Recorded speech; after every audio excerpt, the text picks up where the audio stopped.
Money is power, and power is privilege. Privilege allows some people to become financially free, while others struggle their entire lives.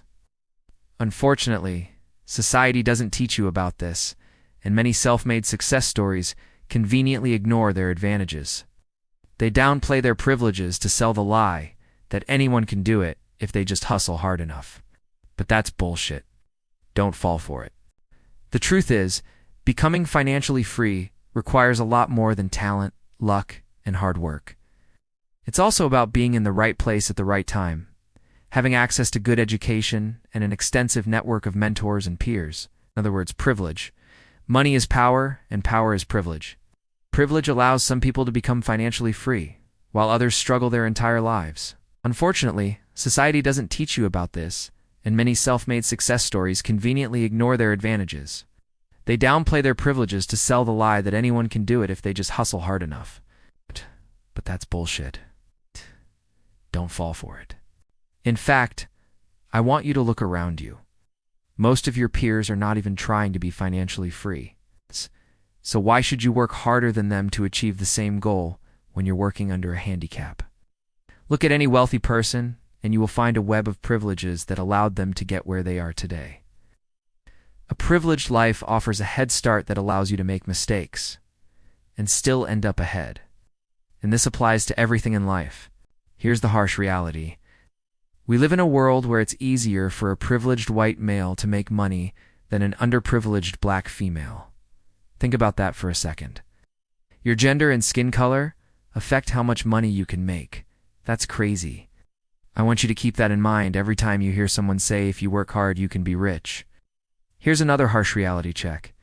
If you were born in poverty and don't have the prospect of a significant inheritance, then you're fighting a losing battle. Let me repeat that. If you were born in poverty and don't have the prospect of a significant inheritance, then you're fighting a losing battle. The earlier you accept this, the better. You should focus on winning small battles instead of the war, because hustling against your circumstances has its limits. For example, consider Elon Musk. His father was one of the richest men in South Africa and was able to pull strings to get Elon into good schools. Without his dad's connections, Elon wouldn't have had the same opportunities. Look, I'm not saying we shouldn't strive to be financially free or that wealth is ever ethically acquired. What I am saying is that many people who talk about financial freedom fail to acknowledge the privileges that got them there. Let me tell you a story about Steve Jobs. He dropped out of college but later returned to Stanford to attend a calligraphy class taught by Rob Janoff. Years later, Jobs admitted that this class inspired the Mac's user-friendly interface. He said, "I took the calligraphy class because I wanted to learn how to draw, and I ended up teaching myself typography. It changed my life. It was beautiful." Now think about this. Would you take a class taught by Rob Janoff or a class taught by someone else? If you answered Janoff, you'd be like most people. Why? Because you've heard of him. Janoff's reputation drew you in. What does that tell you? Even geniuses rely on others' reputations. However, Jobs didn't know that Janoff was a legend until he enrolled in the class. This illustrates a concept called reputational capital, which means that everyone you meet brings a reputation to the table. Reputational capital determines how others treat you. For example, if your parents have a good reputation, they might be able to get you into a prestigious school. Once inside, your reputation will open doors for you. Good grades from a prestigious school will get you into a good university. Their professors will recommend you for fellowships and scholarships, eventually. Your reputation will lead you to prestigious companies with great benefits and perks. You see, reputation and recognition play a crucial role in determining your success. But here's the catch. It takes time to build a strong reputation. As a student, you need to excel in your field. As a professional, you must become a thought leader and gain recognition from others in your field. But what if you don't have time or resources to do all that? How can you benefit from reputational capital when you're struggling to make ends meet? Well, the answer is simple. You can borrow reputational capital. How do you do that? By connecting with people who already have it. For example, when a new professor arrives at a university, they typically don't have much reputational capital with the students.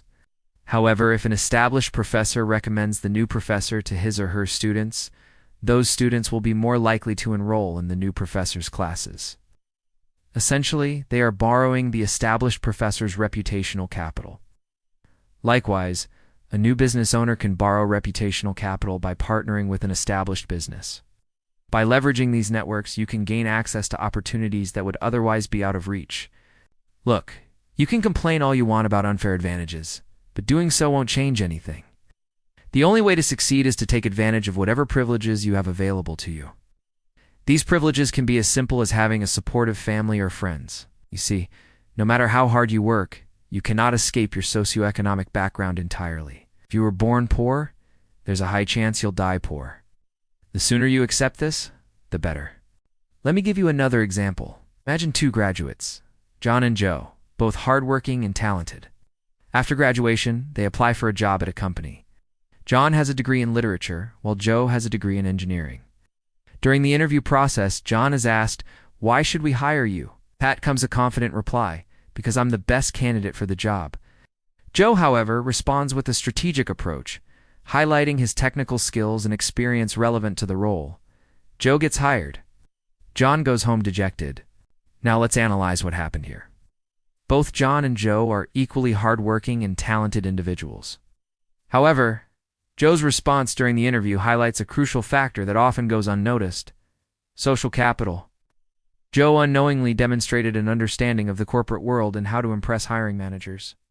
John, on the other hand, lacked this understanding, which resulted in him going home dejected. Now let me ask you a question. Did John lack social capital? No. In fact, he probably had more social capital than Joe due to his degree in literature, which often involves developing strong communication skills. However, he failed to recognize the importance of adapting his communication style based on the situation. Instead, he relied on the same approach he used with teachers and professors, which ultimately backfired. This scenario illustrates that your background plays a significant role in shaping your worldview. People from different backgrounds possess unique sets of skills and perspectives.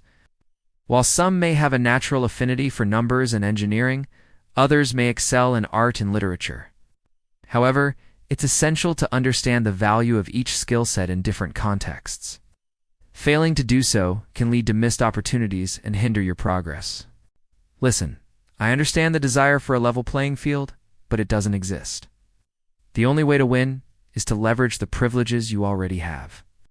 So embrace your background, use your social capital wisely, and adapt your approach based on the situation. Remember, opportunity favors the prepared mind. In addition to social capital, you also need to consider cultural capital. Cultural capital refers to the knowledge and understanding of a particular culture, including its norms, values, beliefs, and behaviors. For example, if you grow up in the United States, you likely have a good understanding of American culture. This can be a valuable asset if you interact with people from other countries. However, if you are interacting with people from your own country, it may not be as important. Having cultural capital can help you to navigate social situations more easily and make informed decisions that align with your cultural values. For instance, if you understand American culture, you're likely to feel more comfortable interacting with people from the United States. Similarly, if you understand the norms and values of your community, you're more likely to make decisions that are in line with your cultural beliefs. Now, I want you to think back to the conversation between John and Joe. Let's imagine that Joe didn't have the cultural capital to understand the subtle cues and expectations of the interview process. Perhaps he didn't dress in a way that was considered professional, or he didn't shake the interviewer's hand firmly enough. These seemingly small actions can make a big difference in how you're perceived during an interview. On the other hand, John may have understood these subtle cues better due to his cultural capital, but he still decided to ignore them in favor of honesty. In this case, John's cultural capital did not help him get the job, but it could have prevented him from missing the opportunity altogether. As you can see, cultural capital is just one of the many factors that can influence your success. It's important to recognize the different types of capital and how they can impact your life. By understanding the various forms of capital and how they intersect, you can gain a deeper understanding of the forces that shape your world. You'll be better equipped to make informed decisions and take advantage of opportunities that align with your goals. So if you want to be financially free, it's important to have a solid understanding of the different forms of capital and how to leverage them to your advantage. Just remember, opportunity favors the prepared mind.